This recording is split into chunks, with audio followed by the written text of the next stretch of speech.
Okay, I have recorded this video possibly about 5 times. All right, this will be my last time. Okay, so this video is called The Three Types of Artists. All right, this can be used as a guide to kind of identify yourself as this artist or this artist. Okay, it's a bit like the elements in the last Avatar, right? But there's only three this time. Okay, I removed one of them, but I might put it back in. Okay, so these all have their strengths and weaknesses. But what I want you to do is to be able to use each of them, okay, to your advantage, because you'll know about them and know about your weaknesses and how this one can connect to this one. All right, you can become much more well-rounded as a result. All right, now the very first one I'm going to speak about is the gatherer. Okay, the gatherer is the one that has a guitar when everyone's camping, okay? Because when he starts playing the guitar, everyone sits around the fire now, and then we're all singing the same song, okay? Very simple. Now, the strength is that they're very communal, they're very connected to everyone, okay? And they're able to bring everyone together. And that's very, very powerful, okay? As an artist, that is an amazing thing to do, okay? Connect people through your art. The weakness, actually, I'll give some more examples so you might understand a bit better. So it would be that person also to like play at a party as well, or that guitarist that busks at the street. All right, he doesn't get much money, but he busks, okay, because he kind of wants to bring some joy into people's lives. Now, the weakness of a busker is that typically their actual art isn't improving that much. Okay, they'll only they'll basically have sat down this one time or these few times where they've played these songs over and over, and then it's like I can whip it out whenever I want. So they have these six songs that they're really good at, and when they're at a party they can just whip out a random guitar and they can start playing it, right, those six songs, and that's fine.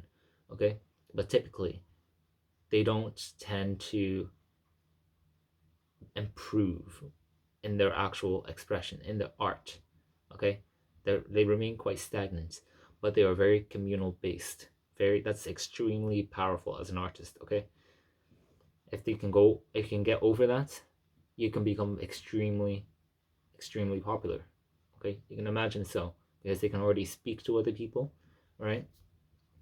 But if you're also instrumentally really good, and then you're also very good at speaking to other people, that makes a hell of a combo. Okay, now the very second one I'm going to speak about will tie into a lot of classical musicians as well, right?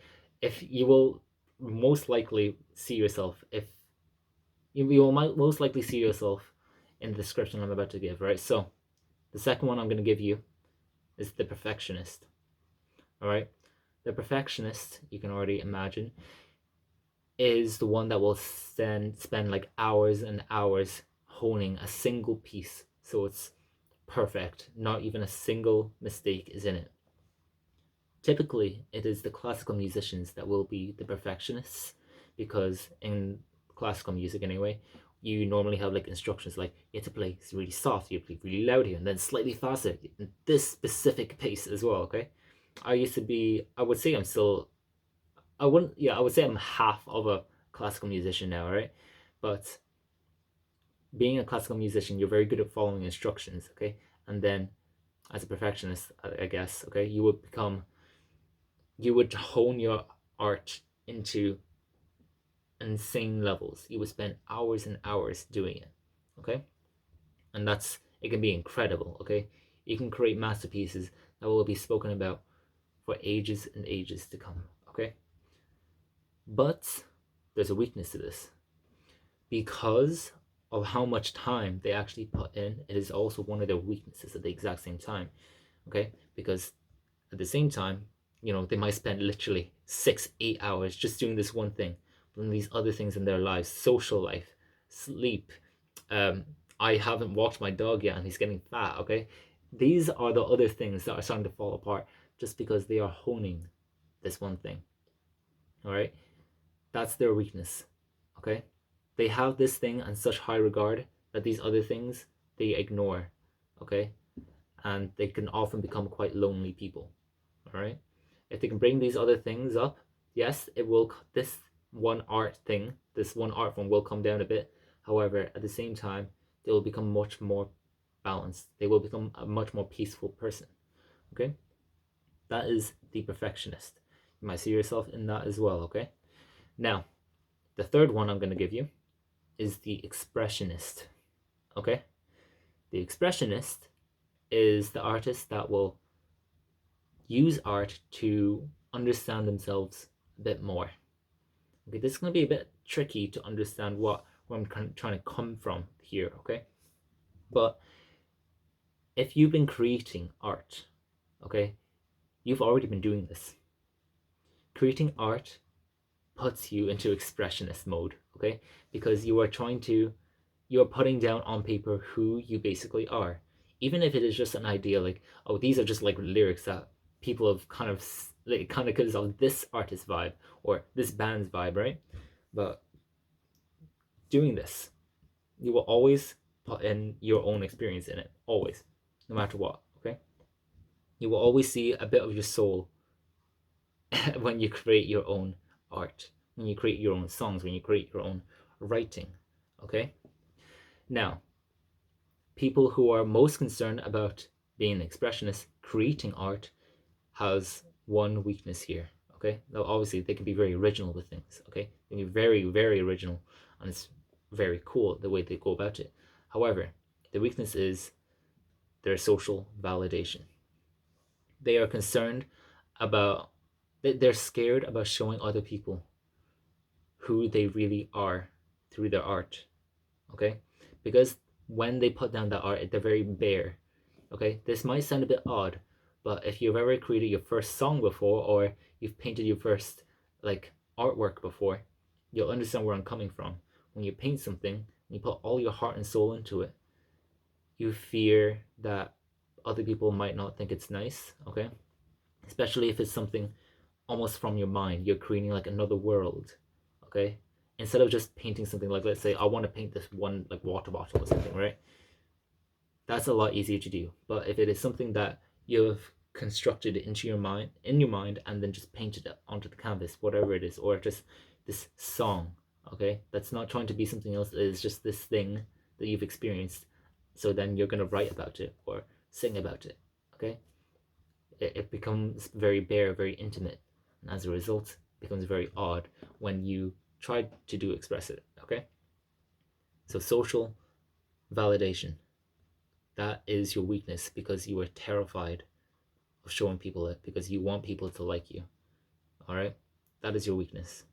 So that is the expressionist, right? You've got the gatherer, the perfectionist, and then the expressionist. I will put these in the description so you know these a bit better, okay? But every single artist will lean to one of these things, okay? At least one. Some people can be hybrids, all right? But everyone will always be at least one of these. You might already know which one you are more of, but being able to take ideas, being able to identify yourself with one, and then seeing how you could be more of this one will help you become a much more rounded, much more powerful artist. Okay? Because if you are just concerned about being a perfectionist, you will become very, very lonely. If you are just concerned about being the gatherer, yes, you are at these parties very cool, right? But you will get very sick and bored of playing these same pieces over and over again. You will, okay, you will. If you are remaining as just an expect, basically what I'm trying to say is, if you remain as that same person, the type of artist, then it will grow old and stale. Okay, so that sounds a bit odd, but you need to keep on moving. You need to keep on developing. Learn from the other types. Okay, it's a bit like the elements in the last Avatar. Okay, learn about the other elements: water, air, fire. Okay, even if you are just fire, you can learn from water. Okay, gatherer, you've got the gatherer, you've got the perfectionist, and the expressionist. Okay, find out which one you are, understand which one you are, think about your weaknesses, think about how you could move on to another one, Think about how one, if you kind of lean more towards it, how it can make you much more powerful as an artist. Okay? You might find some tough truths about yourself, but I think it is something that will generally help you with. All right? So I hope this video was really helpful. If it was, please consider subscribing. I thought a lot about this, all right? And I would like to develop these ideas a lot more as well. So if you can leave your comments about this as well, I will do what I can to try to develop this, okay? Now, please subscribe if you want. Leave a dislike if you want, actually, that would also help. But please subscribe. And if you want my personal help as well, if this video really helped you, you can have some personal help with me. Just check the description of this video, okay? And I will see you later. You are one of these 3 types, okay? Bye bye.